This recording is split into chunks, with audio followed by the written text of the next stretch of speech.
Everyone, જય શ્રી કૃષ્ણ, જય માતાજી. સ્વાગત છે તમારું આજના નવા વ્લોગમાં. તો ચાલો, સાંજના વાગી ગયા છે 6:15 અને હું અહીંયા ડિનર બનાવવાની તૈયારી ચાલે છે. કેમ કે આજે વ્લોગ સ્ટાર્ટ મેં કર્યો છે. દિવ્યાના પપ્પા ગયા છે મારા મમ્મીના ઘરે. હવે ગણપતિ બાપાનું ડેકોરેશનનું કામ બધું ચાલુ થઈ ગયું ને, તો એ ત્યાં ગયા છે બધું કામ કરવા માટે. તો હું અત્યારે 5:30 વાગે ઘરે આવી ને બધું ઘર થોડું ક્લીન કર્યું અને જો અહીંયા ડિનર બનાવવાની તૈયારી કરું છું. તો ડિનરમાં છે આજે મેથીના થેપલા. તો એ ફટાફટ બનાવી લઉં. તો ઘઉંનો લોટ લઈ લીધો છે, મીઠું, અદર, મરચાંની ભૂક્કી અને અહીંયા મેથી લઈ લીધી છે, મેથીની ભાજી સાથે જીરું નહીં, તલ લઈ લીધા છે અને તેલ.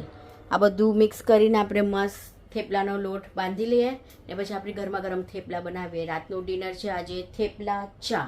તો ચાલો ફટાફટ આપણે રોટલી થેપલા બનાવી લઉં. કેમ કે જો 7 વાગે મારે પાછું અત્યારે ઓર્ડર પર નીકળવાનું છે. તો ફટાફટ ચાલો. હવે આજે તો એકલા હાથે જ બધું કરવાનું છે કેમ કે દિવ્યાના પપ્પા ત્યાં છે એટલે વિડીયો કાઢવાવાળું કોઈ નથી. તો મેં કહું ચાલો થોડો સ્ટાર્ટ કરું હું વ્લોગ અને તમને બતાવું. તો જોઈ લો અહીંયા થેપલા બંને રેડી છે. તો હવે આપણે જઈએ આપણા કામે. ઓર્ડર પર નીકળવાનું છે. થોડું લેટ થઈ ગયું, વાંધો નહીં. 7:15 થવા આવ્યા છે કેમ કે 7 વાગે મારે પૂજા કરવાની હતી. તો જોઈ લઈએ અમે મંદિરમાં દીવાબત્તી કરી લીધા છે. ચલો ફ્રેન્ડ્સ, જો મેં 2 દિવસ પહેલાં જ ભગવાનને મસ્ત એક નવા વસ્ત્ર અને બધું પહેરાવી લીધું અને તૈયાર કરી લીધા છે. તો અહીંયા સાંજની પૂજા થઈ ગઈ છે.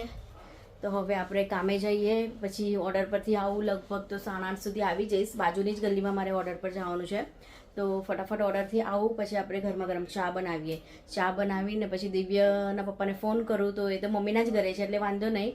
એ ને દિવ્ય 2 જણા આવી જશે. તો પછી એ લોકો આવે પછી આપણે મળીએ. તો ચાલો ફ્રેન્ડ્સ, હું આવી ગઈ છું ઘરે અને જો લો કિચનમાં પાછું કામ કરવાનું સ્ટાર્ટ થઈ ગયું છે. અહીંયા ચા મૂકી લીધી છે અને અહીંયા તવી પર મેં તેલ નાખી લીધું છે ગરમ થવા માટે. કેમ કે થેપલા હોય ને એટલે મને છે ને સિક્રેટ મસાલો થોડો ફ્રાય કરવાનો અને થેપલા સાથે ખાવાનું બહુ ગમે. ચા પણ હોય પણ થેપલા સાથે મને જે આ સિક્રેટ મસાલાને એમ શેકીને મસ્ત ખાવાની એની જોડે ખાવાની બહુ સારું લાગે. તો ચાલો જોઈ લો, અહીંયા તવીમાં તેલ ગરમ થઈ ગયું છે. તો હવે એમાં આપણે આ સિક્રેટ મસાલો નાખી લઈએ. થોડું જ મસાલાને શેકીશ. તો હવે આની અંદર આપણે થોડી નાખી લઈશું હળદર અને સ્વાદ પ્રમાણે મીઠું. મીઠું તો મસાલામાં હોય છે જ એટલે હું થોડું જ નાખું છું હમણાં. કેમ કે ઓલરેડી આપણે જ્યારે મસાલો ફ્રીજમાં મૂકીએ બરફના ઓલામાં ત્યારે હું મીઠું વધારે જ નાખીને મૂકું. તો જો હવે આ તેલમાં સ્લો ગેસ પર એને ફ્રાય થવા લઈશું. જ્યાં સુધી મસાલાનો કલર ચેન્જ નહીં થાય ત્યાં સુધી આપણે એને શેકતા રહીશું. થેપલા જોડે મને આ ખાવાની બહુ ગમે. મને તો બહુ જ ગમે. દિવ્યાના પપ્પાને બી ગમે પણ મને તો એકદમ ગમે. એટલે જ્યારે બી થેપલા બનાવું ને ત્યારે આ મારા માટે આ જે ચટણી હોય ને મસાલો એ બનાવી જ લઉં. તો અહીંયા ચા રેડી થઈ ગઈ છે અને સાથે અહીંયા જોઈ લો જે સિક્રેટ મસાલો છે એ પણ મસ્ત શેકાઈ ગયો છે. તો ચાલો હવે દિવ્યા અને દિવ્યાના પપ્પા આવે પછી આપણે મળીએ. તો ફ્રેન્ડ્સ, હું ને દિવ્ય જમવા બેસી જાય કેમ કે દિવ્યના પપ્પા હજી સુધી નથી આવ્યા. હજી તો ક્યાં ગયા, મમ્મીના ઘરે કામ ચાલુ છે. તો એ આવશે પછી એમને મળાવું. અને અમે જોઈ લો થેપલા, ચટણી, ચાય અને આ છે પાપડી. તો અમે હું ને દિવ્ય જમી લઈએ ને જો અહીંયા દિવ્ય બેઠો છે. દિવ્ય, આજે તો એટલા મસ્ત મસ્ત તારા માટે મેસેજો આવ્યા છે બધા. તો બધાને થેન્ક યુ. તો કે થેન્ક યુ. દિવ્યા હવે બોલશે ને વ્લોગમાં અને કંઈ નવી બીજી રેસીપી બનાવશે વિચાર કરે છે હજી. તો ચાલો ફ્રેન્ડ્સ, હું ને દિવ્ય જમી લઈએ. તો જોઈ લો ફ્રેન્ડ્સ, દિવ્યના પપ્પા આવી ગયા છે અને સવારથી ગયા હતા. મને પણ હમણાં મળ્યા હે ને. બહુ બિઝી છે. બહુ બિઝી છે કેમ કે હમણાં ઓર્ડર ગણપતિ બાપાના લોટ બનાવવાના ઓર્ડર ચાલુ થઈ ગયા ને એટલા માટે.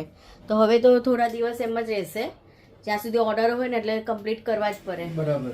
તો જો અહીંયા થેપલા, ચટણી એટલે મસ્ત લાગે. જે સિક્રેટ મસાલો હોય ને અમને થેપલામાં તો જોવે જ હે ને.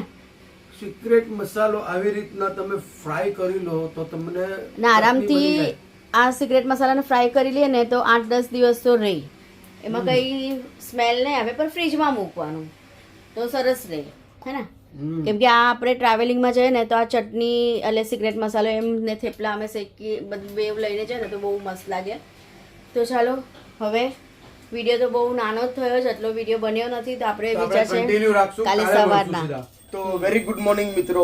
સવાર થઈ ગઈ છે અને વાગી ગયા છે જોઈ લો 9:20 અને ચાલો આપણે મેડમને મળીએ. તો મેડમ ગુડ મોર્નિંગ. વેરી તો શું બનાવો છો સવારના નાસ્તામાં? ખાખરા.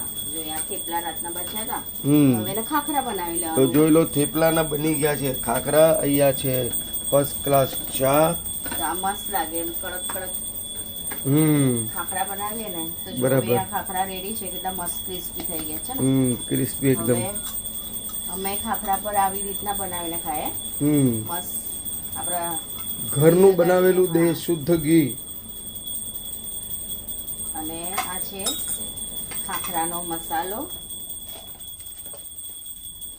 આ ખાખરા મસાલા આવી રીતના ઉપર લગાવી લે એટલે એકદમ મસ્ત ખાખરા બની જાય. ટેસ્ટી લાગે મસાલાવાળા ખાખરા બહુ સરસ. આવી રીતના સ્પ્રિંકલ કરી દો એટલે ફર્સ્ટ ક્લાસ થઈ જાય. ચલો ફટાફટ હવે નાસ્તો ખાખરા કરીએ બનાવી અને લઈએ. આગળ વધીએ આજના દિવસના કામમાં. તો ચાલો ફ્રેન્ડ્સ, ચલો વાગી ગયા છે 11:15 અને આપણે પાછા કિચનમાં બપોરનું જમવાનું બનાવવાની તૈયારી કરીએ. તો અહીંયા કડાઈમાં તેલ નાખી લીધું છે, કુકરમાં જીરા રાઈસ બની રહ્યું છે અને આપણે બનાવવાનું છે રસાવાલા બટેકાનું શાક. તો એના માટે જો એક ટામેટું ક્રશ કરી લીધું છે, થોડી લસણ, અહીંયા છે મરચાંની ભૂકી, ધાણાની ભૂકી, હળદર નાખીને એક પેસ્ટ બનાવી લીધું છે, ગરમ મસાલો, મીઠું અને હિંગ લેવાની છે. તો જો કડાઈમાં તેલ ગરમ થઈ ગયું છે તો એની અંદર આપણે નાખી લઈશું હિંગ અને નાખશું લસણ.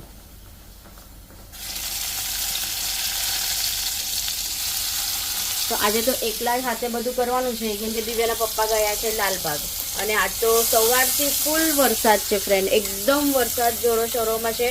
એટલે હું ફટાફટ અહીંયા હમણાં તો શું છે, મારું બાજુની જ ગલીમાં ઓર્ડરો હતા તો સવારના ફટાફટ જઈને આવી ગઈ. 1 કલાકમાં તો ઘરે આવી ગઈ. 10 વાગે ગઈ હતી તો 11:15 સુધી આવી ગઈ ઘરે. તો હવે જો હવે બપોરનું લંચ બનાવવાની તૈયારી. તો લસણ આપણે થઈ ગઈ છે, એમાં આપણે નાખી લઈશું ક્રશ કરેલું ટામેટું,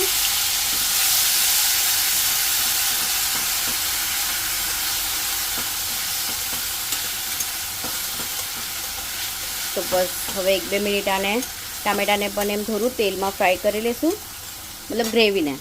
અને દિવ્યાના પપ્પા ગયા છે લાલબાગ કેમ કે કાલે જે બધું ઓર્ડર કમ્પ્લીટ કર્યા હતા એ આપવા ગયા છે, એને મારા પપ્પા બે મળીને. તો હવે એ આવશે બપોરના લગભગ 1-1:30 વાગ્યા સુધી આવી હશે. તો જોઈ લો ફ્રેન્ડ્સ, એકદમ ટામેટાની ગ્રેવી મસ્ત તેલમાં ફ્રાય થઈ ગઈ છે. તો હવે એની અંદર આપણે આ નાખી લઈશું મસાલો, જે આ પેસ્ટ બનાવી છે એ નાખી લઈએ અને આને થોડી વાર આપણે શેકવા દઈશું. અને બટેકા 2 બટેકા લીધા હતા મેં, એકને નાના નાના પીસમાં કટ કરી લીધું છે ને એક બટાટું એને ક્રશ કરી લીધું છે. તો ક્રશવાળું શું છે કે ગ્રેવી કરીએ ને તો થોડીક ગ્રેવી ઠીક થાય અને જે પીસીસ કર્યા છે બટેટાના એ આપણે શાકમાં ખાવાની મજા પણ આવે. બટેટાના શાકમાં એટલે ખાલી આજે સિમ્પલ જમવાનું છે, બટેટાનું શાક અને જીરા રાઈસ. જોઈએ હવે રોટલી તો હવે શું છે, કાલે થેપલા ખાધા, સવારના થેપલાના ખાખરા બનાવ્યા, એવું બધું કરીને ચાલુ હતું. તો હવે આજે તો એ લોકો એ કહેશે કે આજે બટેટાનું શાક છે તો પાવ લેશે, મને લગભગ એમ લાગે છે. એટલે ઘણા દિવસથી અમે પાવ પણ નથી ખાધા, તો ચાલો આજે આપણે પાવ મંગાવી લઈશું.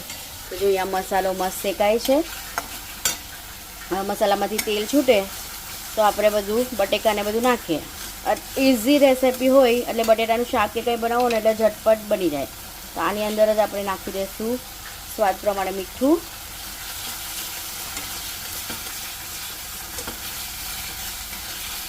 હવે થોડી વાર મસાલાનો કલર ચેન્જ થાય ત્યાં સુધી આપણે એને શેકી દઈએ. મસાલો શેકાઈ ગયો છે ને સાઈડથી બધું તેલ પણ છૂટી ગયું છે. તો હવે એની અંદર આપણે નાખી દઈશું થોડો ગરમ મસાલો અને પાણી.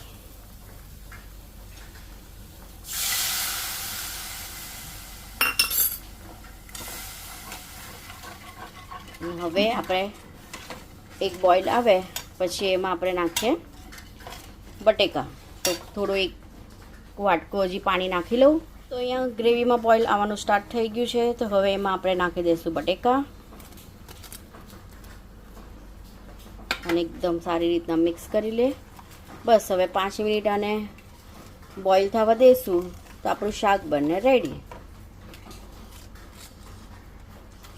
તો ચલો હવે આપણે જીરા રાઈસ જોઈ લઈએ કે રાઈસ આપણું બની ગયું છે કે નહીં. તો જોઈ લો ફ્રેન્ડ્સ, અહીંયા જીરા રાઈસ રેડી છે, અહીંયા શાક પણ રેડી થઈ ગયું છે. તો હવે ગેસ કરી લઈએ બંધ અને આજનો વિડીયો તમને કેવો લાગ્યો જરૂર કોમેન્ટ કરજો, કેમ કે આજના વિડીયોમાં દીવાના પપ્પા એકદમ થોડું જ આવ્યા છે, કેમ કે હમણાં થોડું બિઝી છે. તો ચાલો આજનો વિડીયો આપણે આટલો જ રાખીએ. મળીએ કાલે એક નવા વિડીયોમાં. ત્યાં સુધી વિડીયોને લાઇક, શેર, સબસ્ક્રાઇબ જરૂર કરજો અને કોમેન્ટ કરવાનું ભૂલતા નહીં. જય શ્રી કૃષ્ણ, જય માતાજી.